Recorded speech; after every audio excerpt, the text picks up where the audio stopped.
Hello, ladies and gentlemen. Mighty Benaya is back, at least temporarily, and I'm not playing Supremacy 1914. I was playing that about a year ago, and I decided to move away from that primarily because the free ads no longer allow for premium. And I know that's a little deal for a lot of people. It's a big deal for me. I don't want to pay for premium, and premium is a really, really helpful tool.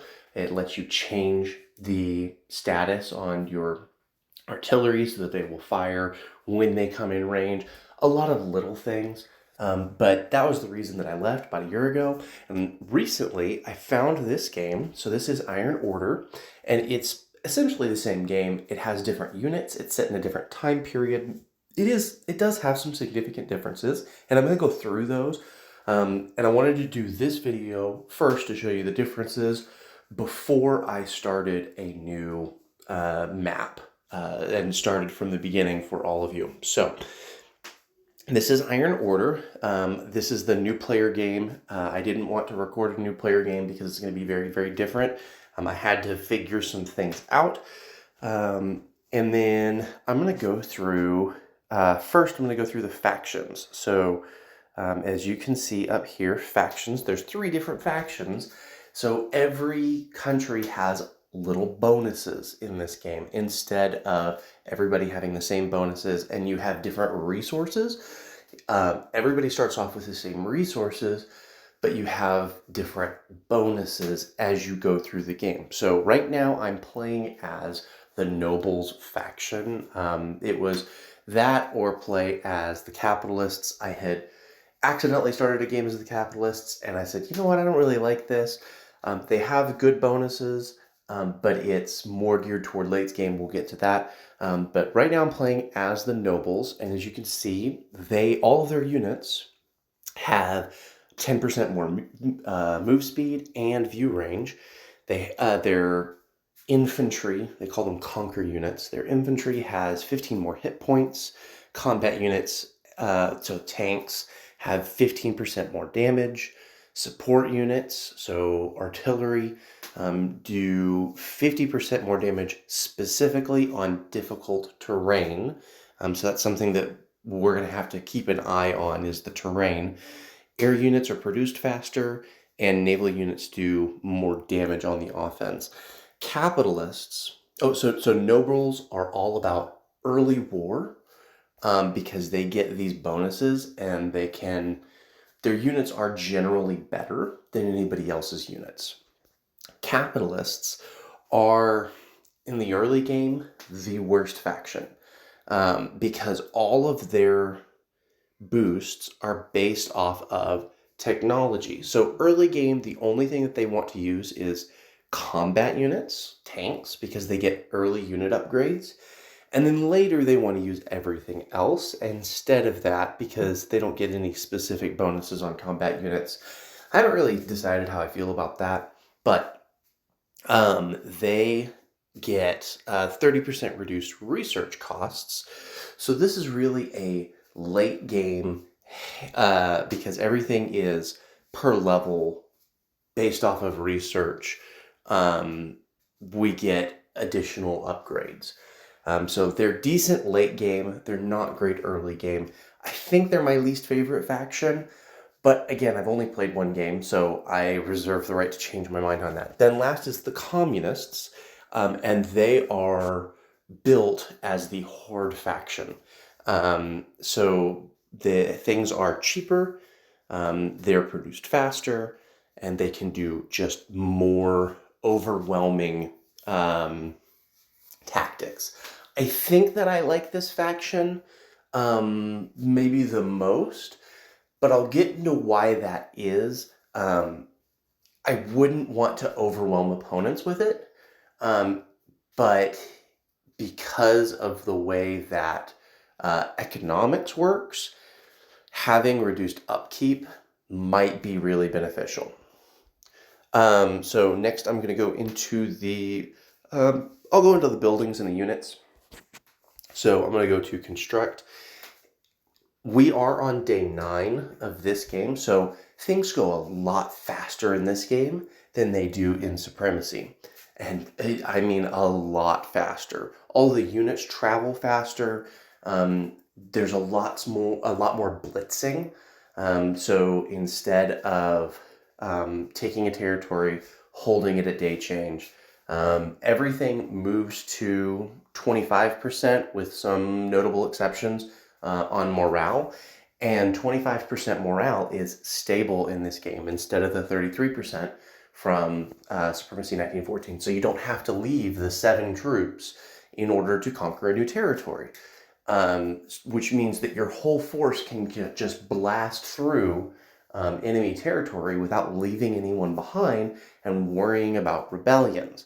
So troops move faster, whole armies move faster, and you can produce everything from day one. You can produce barracks, heavy factory, ordnance foundry, airbase, secret labs, power plants, industry, recruiting offices, railroads, and fortresses, all from day one. So that's really, really nice. The bad part is things like railroads and harbors in Supremacy 1914, they increase your productivity. The only thing that increases productivity in this game is factories. So what my current thought on strategy is to focus on industry, focus on oil, produce as much oil as you possibly can to put back into industry, oil and power. As you can see, I'm running a little low on power and I'm not running low on oil. Probably need to spend some time making combat units, and I will show you that here in a moment. But focusing on industry and power will let you quickly create a rolling tide of economics. Power plants actually help you produce units faster. Recruiting offices are about this manpower mechanic.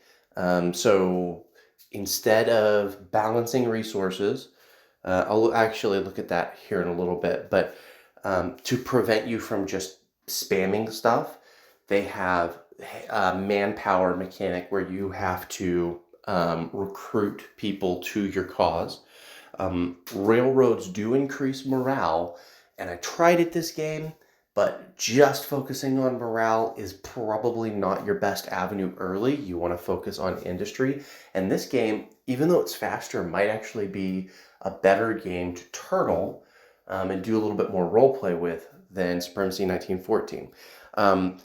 There are 4 unit types. Conquer units come from the barracks, and these are the only units that can actually conquer a territory. So this is your infantry. You've got this spider thing, this guy. Think of that kind of as like your cavalry, your horses. They're fast, they have a high attack. This is the Großschlepperalter. Excuse my awful pronunciation of that. But that is going to be like an upgraded infantry. And then they actually have commandos that are super upgraded infantry that have stealth, where you have to have a unit that can see stealth units. Then these are your tanks. So you have a light tank, a medium mech, a hunter mech, a heavy mech, a harpy, and a titan. So you've got a bunch of different options, and they all have different functions. And we'll get through those as we're playing. I'll introduce you to all of them. But basically, light tank is good against infantry or conquer units. Medium mech is good against most everything. Hunter mech is specifically designed to kill other combat units. I've not really used the heavy mech, harpy, or titan too much yet, but they all have special functions. Support, you've got a scout mech, and that's what you use to see things like commandos that have stealth, anti-air flak gun, and then you've got 2 different types of artillery. One is anti-infantry, one is anti-combat, anti-mech. And then you've got a siege mech, which is like a moving tower defense tower. Like you deploy it and then it shoots. I think of this more as like your railgun. And then I've not yet used the land ship, but I'm excited to try it. Lastly, we've got the aircraft. There's a scout disc, so this is what you use kind of in place of your balloon, but really the balloon is more like the scout mech, right? This is more akin to scouting with airplanes. Then you've got fighters, bombers, which we're all accustomed to. You can build the Harpy here too. So that's a unit that can be built in two different areas. You've got a Zeppelin dropship and a Flying Fortress, and I've not tried them yet. I've seen them started to be produced, but I've not played with them yet. Last thing that let's cover real quick is the resources. So I'm just going to look at food, but I'll talk about all of them.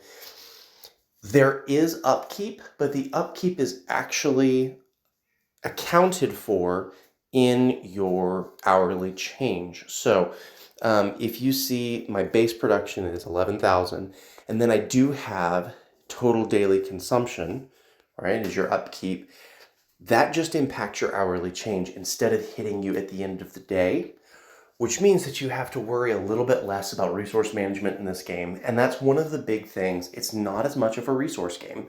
It's more of a rock, paper, scissors combat game where, hey, I have a light mech, a light tank, and you have infantry, so I will win that engagement.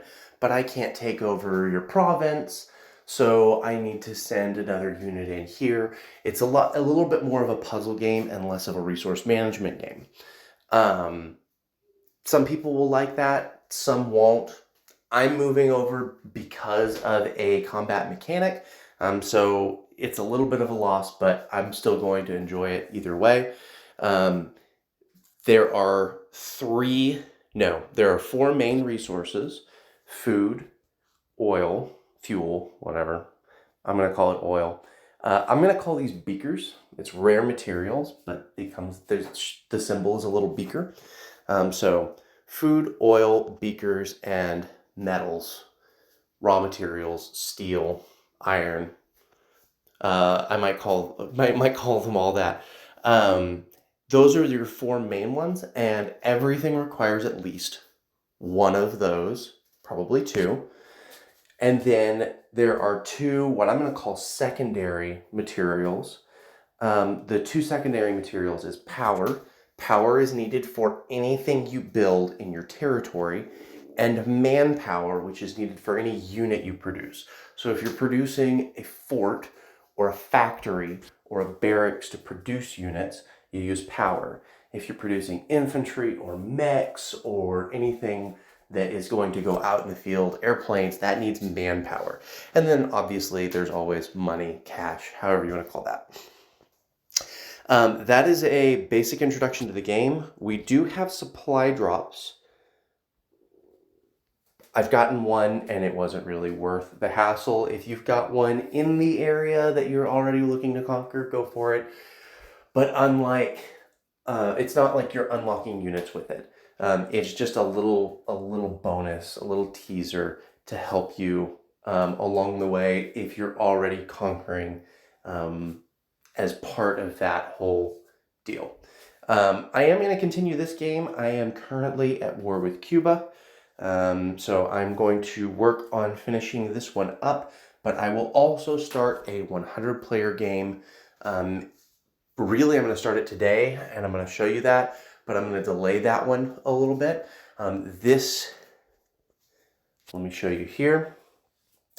This game does not have 500 player games. It only has 100 player games and less. There's a 32 player game, lots of 26 player games. So it's a little bit more limited in what you're able to do as far as having giant maps. But I kind of liked the 100 player games anyways. They ran well.